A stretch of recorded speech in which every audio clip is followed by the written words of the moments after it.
Meu marido foi embora rindo e me deixou sozinha no deserto. 5 anos depois, me encontrou, mas perdeu o sorriso ao ver o homem atrás de mim. Boa sorte, Lina! Chase gritou da janela do caminhão. Celular na mão, filmando e sorrindo como se fosse a coisa mais engraçada que fez. Kyle acelerou. O caminhão derrapou no cascalho e sumiu na curva em uma nuvem de poeira vermelha. O som do motor, pneus e a risada do meu marido foram sumindo até restar só o vento e o tic-tac de uma bomba de gasolina que ninguém estava usando. Fiquei parada sob 40 graus do lado de fora do Cactus Jack's Last Chance Gas, sem segurar nada. Sem telefone, carteira ou água, 140 quilômetros até a próxima cidade conhecida, segundo a placa desbotada na bomba. Quero dizer que senti medo primeiro, mas não. Pensei, claro, já era casada com Kyle Harris há 4 anos. Por 3 deles, fui coadjuvante em um espetáculo involuntário. Tudo começou de forma sutil, até engraçada, dependendo do ponto de vista. Esconderam minhas chaves do carro sem querer na manhã da entrevista de emprego, cheguei 40 minutos atrasada, suando e pedindo desculpas para a gerente que já havia decidido. Um aviso de despejo falso na porta 2 dias após eu assinar um contrato de freelancer do qual me orgulhava, só para ver minha reação. Uma ligação de número bloqueado às 2 da manhã. Ouvi silêncio do outro lado da linha por 3 noites, até admitir em voz alta que aquilo me assustava. O irmão de Kyle, Chase, surgiu atrás do sofá com uma câmera de celular e já dizia: ela é tão ingênua, gente. Kyle Harris, Chase Harris e Brad Harris eram 3 irmãos com um canal de pegadinhas de 400 mil inscritos e uma linha de produtos com a frase: não fique bravo, fique viral. Eu parecia satisfeita. Teve uma vez em que o Brad, sem querer, revelou durante o jantar de família que o Kyle tinha sido demitido 3 semanas antes. Ele percebeu quando fiquei pálido e comecei a fazer as contas da hipoteca na hora. Antes do Kyle rir na porta da cozinha, celular na mão, e dizer: mano, você devia ver a cara dela agora. Isso é ouro.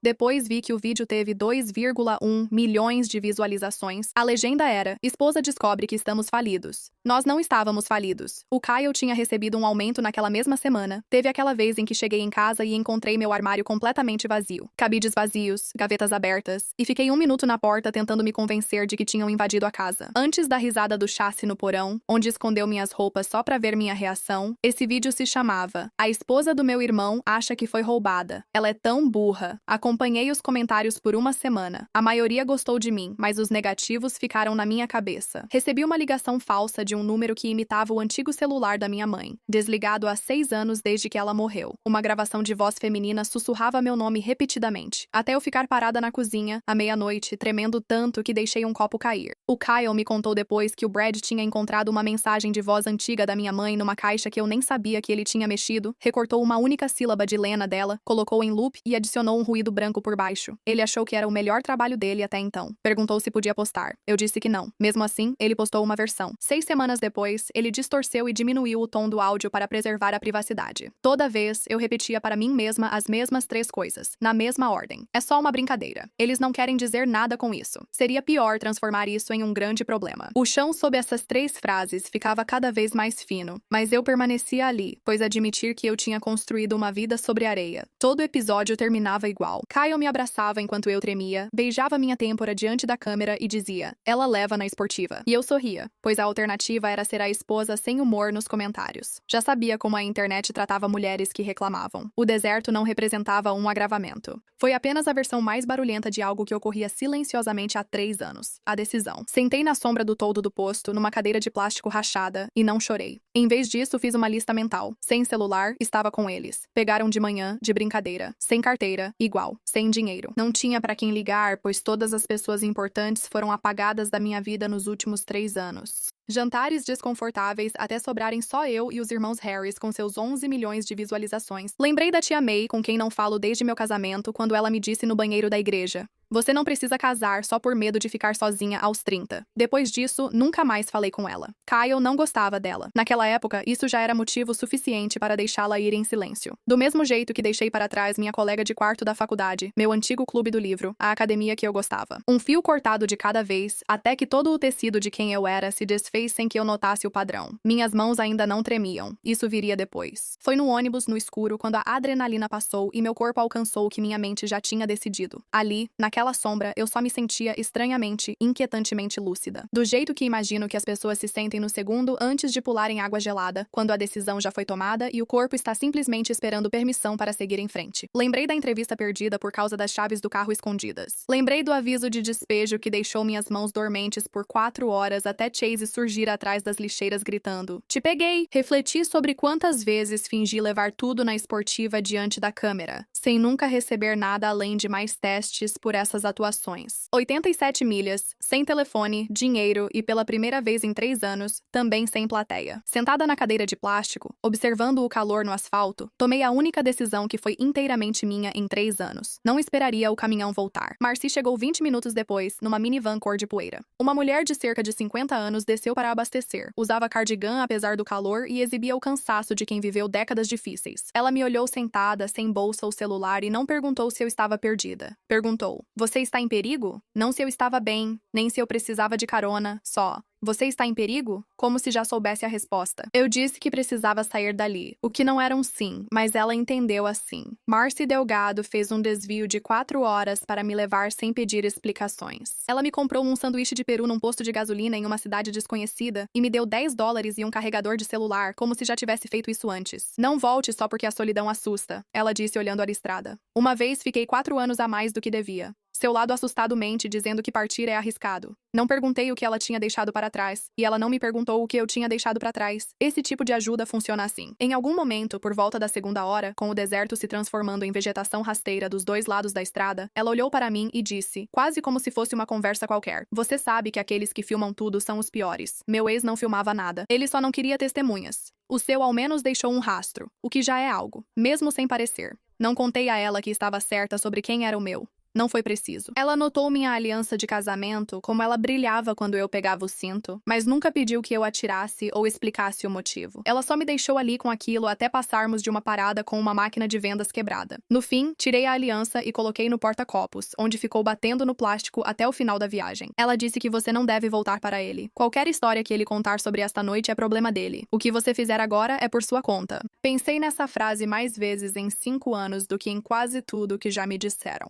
O e-mail. Na rodoviária de Sombra Vista, usei o carregador de um estranho e um computador da biblioteca para mandar um e-mail para um endereço que decorei sem querer. Tia May, preciso de ajuda. Não estou bem. Não tenho onde ficar. Em 11 minutos ela respondeu: "A chave está sob o capacho. Você sempre pode voltar, Lena. Sempre." 3 anos em silêncio, quebrados por 9 palavras. Comprei uma passagem só de ida com $10 da Marcy e 18 de um estranho após pedir trocado pela primeira vez na vida. Quebrei o chip do meu celular morto no banheiro de um posto e joguei o aparelho na lixeira do lado de fora, como evidência de cena de crime, porque era isso mesmo. Lena Harris sumiu em um ônibus Greyhound entre Sombra Vista e uma cidade a 3 estados de distância. Lena Morgan. Usei o sobrenome de solteira da minha mãe. Lena Morgan arrumou emprego em uma lanchonete na rua principal 4 dias após chegar. Mentiu sobre a experiência e aprendeu a carregar 3 pratos em um braço já na 2ª semana, por necessidade. 6 semanas depois, numa terça de cheiro de café queimado e chuva, um homem entrou cambaleando, sangrando pela camisa e desabou no balcão. Eu não gritei. Peguei toalhas limpas do caixa e pressionei no ferimento abaixo das costelas dele. Enquanto alguém ligava para o 911, continuei falando com ele. Não era porque eu soubesse o que fazia, mas porque ele tentava fechar os olhos e algo em mim não deixava. "Fica comigo", eu disse. "Fica aqui." Grant Whitfield era ex-detetive da polícia de Chicago, com 14 anos de serviço, até se recusar a assinar um relatório que acobertava 2 policiais em um escândalo de adulteração de provas. Ele foi afastado do departamento por uma campanha de difamação e 3 semanas antes de entrar sangrando na minha lanchonete, quase foi jogado para fora da estrada por um caminhão que nem parou. Antes do Grant, houve uma reconstrução lenta e discreta, que nunca aparece nos destaques. Tinha a Rosa, dona da lanchonete, 61 anos com porte de quem nunca perdeu discussão, que me contratou sem referências porque, como disse depois, você tinha o olhar de quem caminhou muito até um lugar comum e respeito isso. Fiz aula noturna de contabilidade na faculdade comunitária, opção mais barata, 2 vezes por semana, sem perguntar por que meu histórico escolar começava há 3 anos. O proprietário, Sr. Ossé, permitiu que eu pagasse o depósito do primeiro mês em 3 vezes, pois falei logo que não tinha o valor completo. Ele apenas assentiu e falou: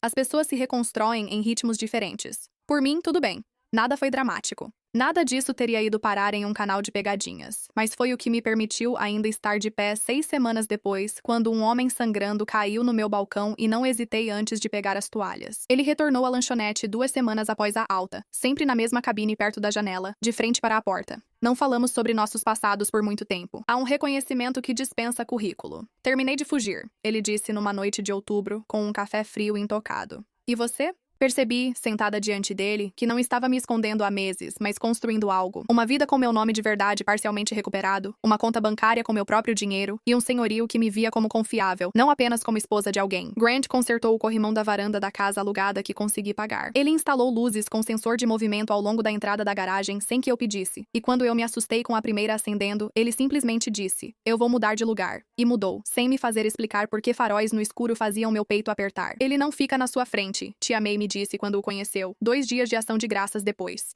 Ele fica ao seu lado. Essa é toda a diferença, querida. É toda a diferença do mundo. A invasão. 5 anos após o posto de gasolina, cheguei em casa após um turno de domingo e encontrei a porta aberta. Gavetas reviradas, os $200 que guardava numa lata de café sumiram. Nada mais foi mexido, nem a TV. Nem o cofre de armas do Grant, onde um ladrão de verdade teria ido primeiro. Isso não foi aleatório, disse Grant, agachado perto da porta, passando o dedo por uma marca perto da fechadura que não parecia ter sido feita por um pé de cabra ou por alguém forçando com o ombro. Alguém entrou com chave ou gazua, não buscava objetos de valor. Procurava algo específico. Tipo o quê? Provas de quem mora aqui. Ele percorreu a casa cômodo por cômodo, como imagino que fazia nas cenas de crime em Chicago. Devagar, metódico, narrando metade em voz alta sem notar. Sua caixa de joias está intacta. O anel da sua avó continua lá, visível. Quem fez isso não se importava com o valor de revenda. Ele parou no arquivo do corredor, onde eu guardava a pasta do novo contrato de aluguel, extratos bancários e histórico da faculdade comunitária com Lena Morgan no topo. Ele estava aberto. Papéis cobriam o chão, como se tivessem sido fotografados antes de serem descartados. Queriam documentação e confirmar uma identidade. Não roubá-la. Devemos chamar a polícia? Vamos chamar. Mas quem fez isso quase não deixou rastros, o que significa que não foi um ladrão qualquer agindo por impulso. Isso é paciência. Isso é planejamento. Ele então olhou para mim. Firme. Cuidadoso. Lena, alguém ainda pode estar te procurando? Não mencionava Kyle Harris em voz alta há 5 anos. Soava estranho, como uma palavra de um idioma que parei de falar. 3 dias depois, Kyle apareceu na minha varanda. 5 anos se passaram e ainda sentia meu estômago revirar ao ouvir sua voz pela porta. Lena, por favor, só quero conversar. Ele parecia mais velho, com os cabelos mais grisalhos nas têmporas do que um homem da idade dele deveria ter. Sem telefone na mão dessa vez. Como você me encontrou? Eu disse. Não era uma pergunta, era uma exigência. Eu contratei um investigador. 6 meses me custaram quase tudo o que eu ainda tinha. Ele disse isso como uma confissão, como se esperasse ganhar alguma coisa com isso. Os olhos dele me ignoraram e focaram na casa, onde Grant estava na porta da cozinha, braços caídos ao lado do corpo, nada relaxado. Quem é ele? Sou o marido dela, disse Grant, calmo e firme, apenas afirmando um fato. Não, eu disse, olhando para o rosto de Kyle. Não de um jeito que importe. A mandíbula de Kyle se mexeu como se ele quisesse discutir o detalhe técnico de que nós, no papel, ainda éramos legalmente casados, já que eu nunca tinha dado entrada no divórcio porque isso deixaria um rastro de papel, e um rastro de papel significava uma maneira de me encontrar. Mas algo na quietude de Grant o impediu. Grant não saiu da porta nem levantou a voz. Não precisava. Ex-detetives carregam um silêncio próprio, fruto de anos vendo homens como Kyle tentando se livrar na conversa, e ele parecia perceber isso, mesmo sem saber nomear. Você parece bem, disse Kyle suavemente, quase implorando. Saudável, feliz talvez.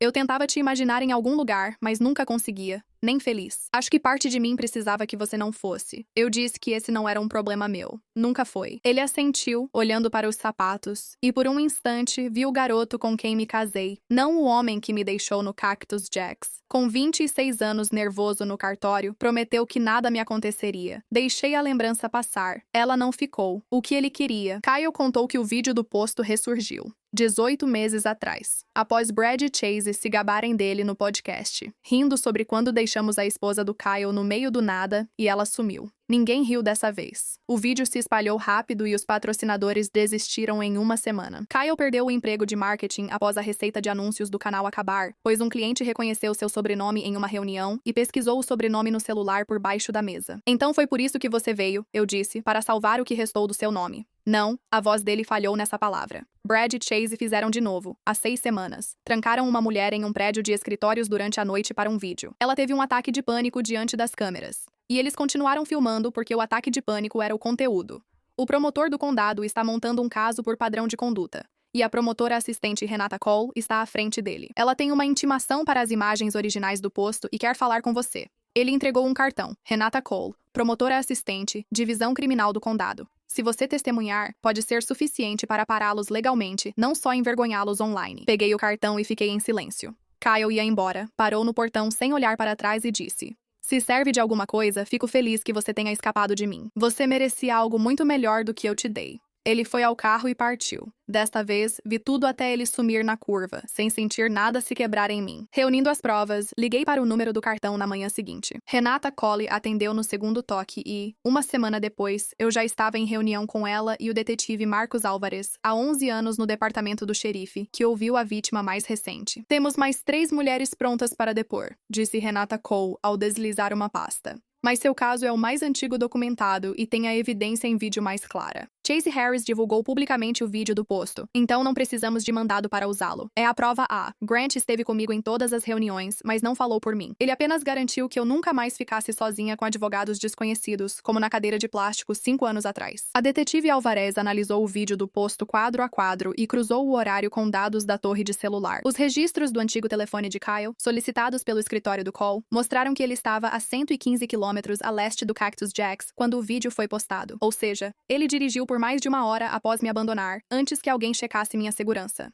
"Jurados reagem a linhas do tempo", disse Alvarez, batendo no relatório. "É diferente só ouvir que você estava com medo. É diferente mostrar a eles, minuto a minuto, exatamente quanto tempo demorou para alguém se importar." Priya Bhatt, assistente jurídica de Cole, 29 anos, passou uma semana vasculhando versões antigas do canal dos irmãos. A maior parte foi removida do site principal, mas permaneceu na Wayback Machine e em reuploads em canais espelho menores, formando o que ela chamou de linha do tempo de conduta, que ia até 6 anos antes do vídeo do posto de gasolina. 41 incidentes, cruzados com visualizações e logotipos de patrocinadores nas miniaturas. "Não se trata de 3 caras que cometeram um único erro", ela disse, deslizando a pasta pela mesa. "Isso é um modelo de negócio, e júris condenam modelos de negócio muito mais facilmente do que condenam uma única tarde ruim. Assinei meu nome em várias declarações naquela primavera, Lena Morgan, nas mesmas letras de forma fotografadas meses antes no corredor. E cada vez que eu fazia isso, sentia menos como se estivesse recuperando algo, e mais como se estivesse finalmente encerrando, de forma oficial, um papel que eu nunca quis desempenhar." A doutora Patricia Nguyen, terapeuta especializada em trauma para quem o escritório de Cole me encaminhou, me ajudou em 3 sessões a criar uma linha do tempo que eu conseguisse falar sem tremer. Aviso de despejo falso, chaves escondidas, 2 da manhã. As ligações e tudo mais, datado o melhor que pude, cruzado com conversas antigas que a tia May guardou de anos em que eu desabafava com ela em mensagens que eu nem lembrava ter enviado. "Isso não é só uma pegadinha", disse a doutora Nguyen. "É um padrão documentado de controle coercitivo disfarçado de conteúdo.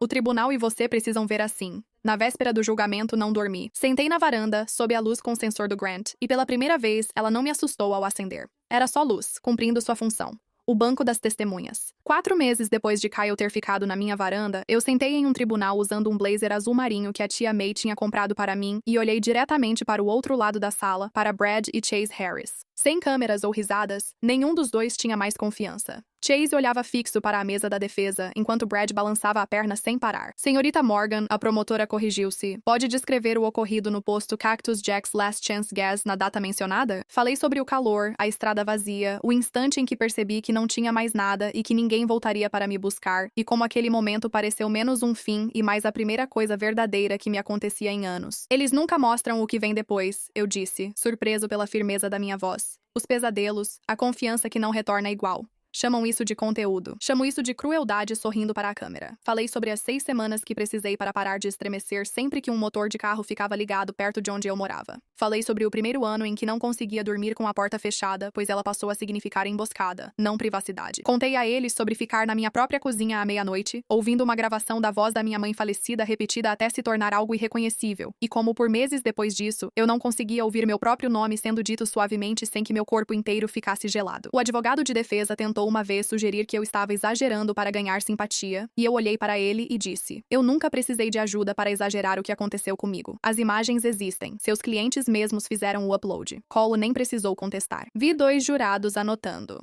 O tribunal silenciou de um jeito único quando todos percebem uma verdade.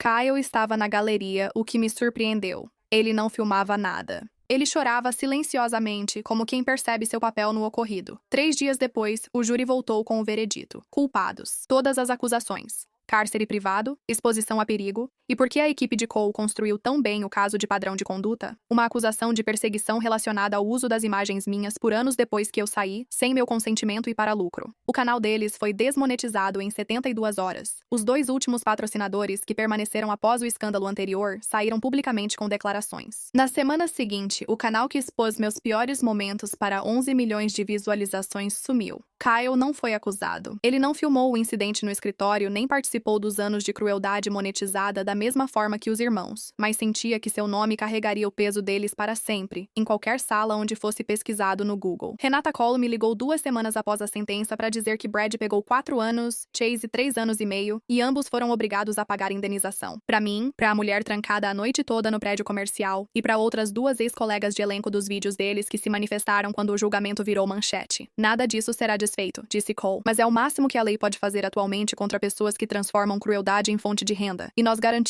que fosse a pena máxima possível. A imprensa local publicou a história com uma manchete que me fez rir e estremecer.